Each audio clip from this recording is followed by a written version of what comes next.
Channel mathematics गणित संग्रह। मैं सतीश तिवारी आपका स्वागत करता हूं। चलिए आज हम देखते हैं मैट्रिक्स में एक topic that is the linear transformation. So now when the transformation is said to be linear, पहले उसको हम देख लेते हैं, then will see the example. With example मैं आपको समझाऊंगा। So I just write down here, suppose that capital Y equals to it is ax. Okay, this transformation I have written just here.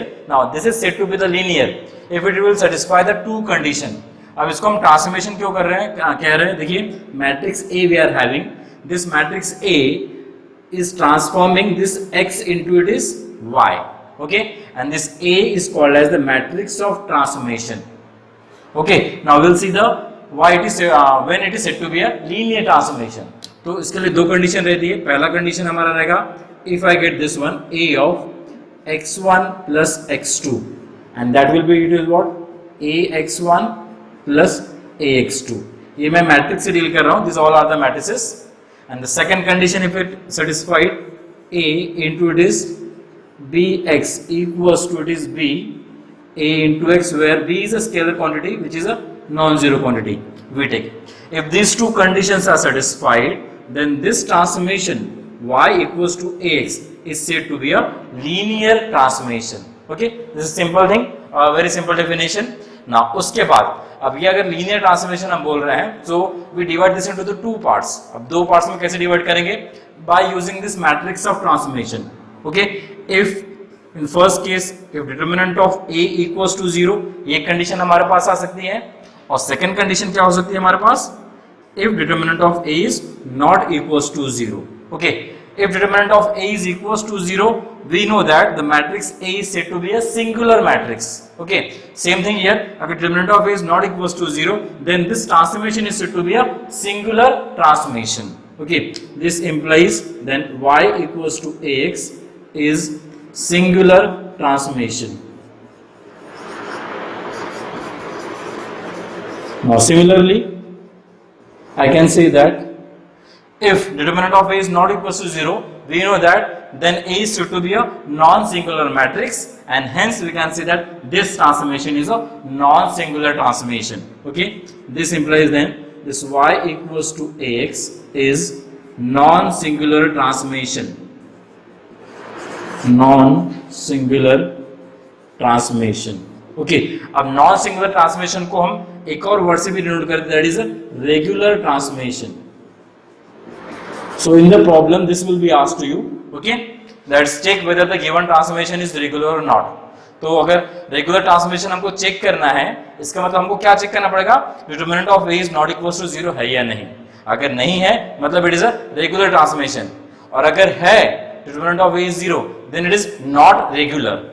Not regular मतलब singular, and non singular means it is what? Regular transformation. Okay, ये आपको note करना है ये चीजें। और उसके बाद now we know that one thing in the matrix, if I say that determinant of a is not equals to 0, so by the definition of the inverse I can say that A inverse exists for the square matrix A. Okay, ये सभी आपको सभी चीज ये पता है आपको already. अब मेरे पास जो ट्रांसफॉर्मेशन है सपोज ये मेरा है linear transformation. Okay, I multiply the equation by both the side by A inverse. तो अगर मैंने A इनवर्स से मल्टीप्लाई किया मुझे क्या मिलेगा? A inverse Y. It is A inverse A into it is X. Okay, and we know that by the definition of the inverse, this is nothing but what? I, and I into X will be it is what? X. I stand for the unit matrix. तो आपको पता है unit matrix हम multiply करते हैं कोई भी matrix है तो हमको same matrix मिलता है। So I am getting here it is what? X equals to A inverse Y. So this is the new transformation. This will also be a linear transformations. Okay. और इस transformation को हम कहते हैं inverse transformation. Okay, हमने सिर्फ क्या किया, ये जो इक्वेशन है उसको मैंने a इनवर्स से मल्टीप्लाई कर दिया, तो y इक्वल्स टू x हमारा लीनियर ट्रांसफॉर्मेशन है। अगर आपको बोला कि find out the inverse transformation तो आपको निकालना पड़ेगा x equals to a inverse y। So we will do directly. Okay, हमको ये कैलकुलेशन करके दिखाने का फिर जरूरत नहीं रहेगा। Just you remember this one कि y equals to ax is a linear transformation, then x equals to a inverse y is a what it is? Inverse transformation. Okay, अब ये कब पॉसिबल होता है? When determinant of A is not equals to 0. Determinant of A is not equals to 0 means this transformation is a regular transformation. अगर ये regular transformation है, then we can find out the inverse transformation, that is x equals to A inverse y. Okay, so this is all about this definition of the linear transformation. and the inverse transformation. Okay, and as well as we have seen the what is the regular transformation and what is not a regular transformation. Now we'll solve the example. Just look at the example. What is it? With the example I will explain you.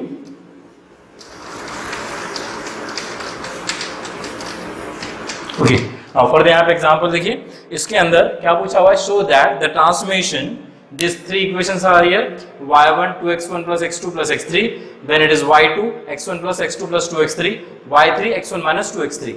Now this transformation is regular, तो ये transformation हमको regular बताना है, and then hence find the inverse transformation.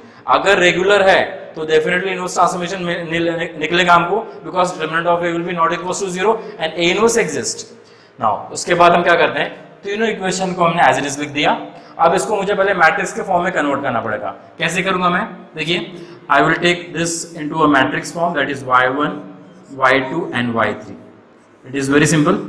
Now after that I just collect the coefficients of x1 x2 x3 and just make a matrix. This will be 2 1 1 पहले equation से. दूसरा क्या जाएगा बताइए? 1 1 2 एंड तीसरा 1 0 minus 2.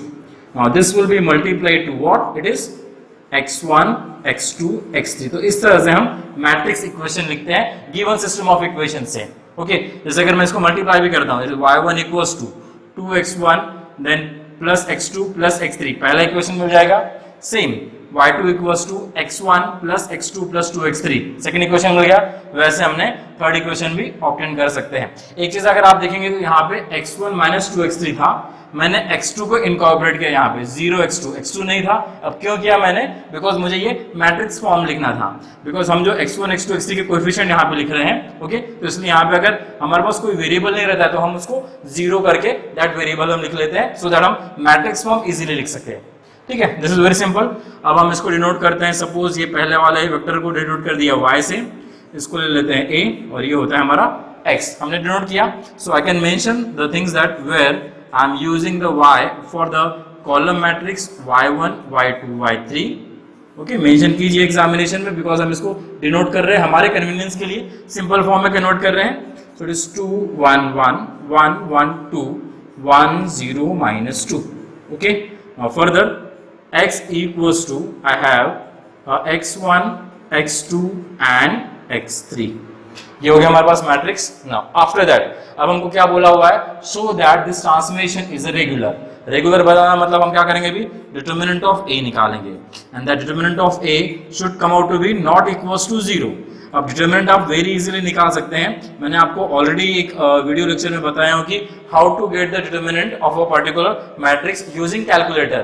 कैलकुलेटर आपको allowed रहता है तो you just use the calculator. Okay, so that आपको बहुत जल्दी आसानी से आंसर मिल जाता है, and that will be correct answer अगर आप एंट्री प्रॉपरली करते हो तो. Okay, so determinant you can calculate manually as well अगर आपको करना है तो, या otherwise I am writing here the determinant value and that is coming out to be here as a -1.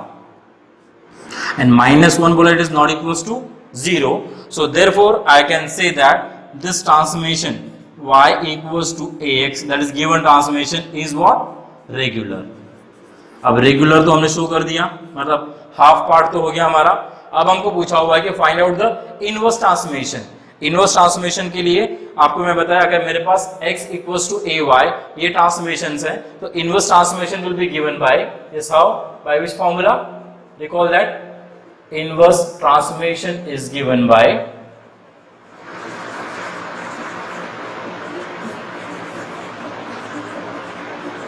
okay, मैंने यहां पे लिख दिया क्या है inverse transformation. It is then x equals to a inverse y. Okay, y equals to ax हमारे पास transformation है जिसमें हम x को ट्रांसफॉर्म कर रहे हैं y में with the help of this matrix A. This matrix is said to be a matrix of transformation. अब यहाँ पे इनवर्स में हम क्या कर रहे हैं? We are just transforming the y into x with the help of this A inverse matrix. Okay. So what is the x here? X we have noted as x1, x2 and x3. देखिए यहाँ पे हमने x लिया था ये. उसके बाद A inverse आपको निकालना पड़ेगा. अब डिटरमिनेंट आपके पास, मैट्रिक्स आपके पास ऑलरेडी है, इसका इनवर्स आप इजीली कैलकुलेट कर सकते हैं. एक तो एडजॉइंट मेथड से आप कीजिए, या अदरवाइज वीडियो लेक्चर में आपको मैं बता दें कि कैलकुलेटर से हम कैसे इनवर्स भी निकालते हैं, उसका यूज कीजिए, आपको इनवर्स डायरेक्टली आ जाएगा. ठीक है, so I am writing the inverse directly here for this. So मेरे पास इनवर्स आएगा यहाँ पे, that A inverse will be 2 minus 2 minus 1। ऐसा हम कर सकते हैं, डायरेक्टली आप लिख सकते हैं एग्जामिनेशन में, देन 1 माइनस 1 इट इज 1। उसके बाद y क्या आएगा, y1 y2 and this is y3। okay, now what I do here, I just do the multiplication. If I do the multiplication of this two matrices, what will be this, पहला रो को मैं इस column से multiply कर देता हूं, क्या आ जाता है मेरे पास, देखिए 2y1 minus 2y2 minus y3। इस रो को इस कॉलम से मल्टीप्लाई किया, करस्पॉन्डिंग एलिमेंट के साथ ऐड कर दिया। फिर सेकेंड रो को करते हैं, minus 4y1 plus 5y2 plus 3y3। फिर ये 1 into y1 minus 1 into y2 minus 1 into y3, that is y1 minus y2 minus y3। तो ये मेरे पास एक मैट्रिक्स आ गया, और लेफ्ट में मेरे पास है क्या, x1 x2 और x3। ठीक है, तो ये हमने लिख दिया। So I can say that this implies x1 equals to what is it, 2y1 minus 2y2 minus it is y3। उसके बाद I can write x2 equals to what is it, minus 4y1 plus 5y2 plus 3y3, and that x3 is equals to y1 minus y2 minus y3. So now this is our required inverse transformation. This is required inverse transformation.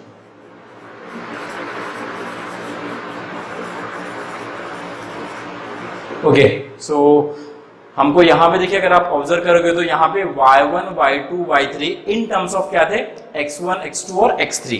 अब inverse में क्या हो जाता है, what how we write down, x1 x2 x3 in terms of y1 y2 y3। So therefore it is a inverse transformation. और वो कब exist होता है, जब हमारा ये जो लीनियर ट्रांसफॉर्मेशन है वो अगर रेगुलर रहता है। ओके, रेगुलर मतलब determinant of a is not equals to 0, then inverse transformation exist. So this is very simple concept, and as well as the very simple to solve the example on the linear transformation. So अगर आपको समझा होगा, so just like the video and share the video with your friends, and thank you very much for watching this video. मैं कहूँगा आपको कि अगर कोई दिक्कत है आपको या फिर प्रॉब्लम है तो please do comment in the comment box and I will try to solve that. Thank you very much.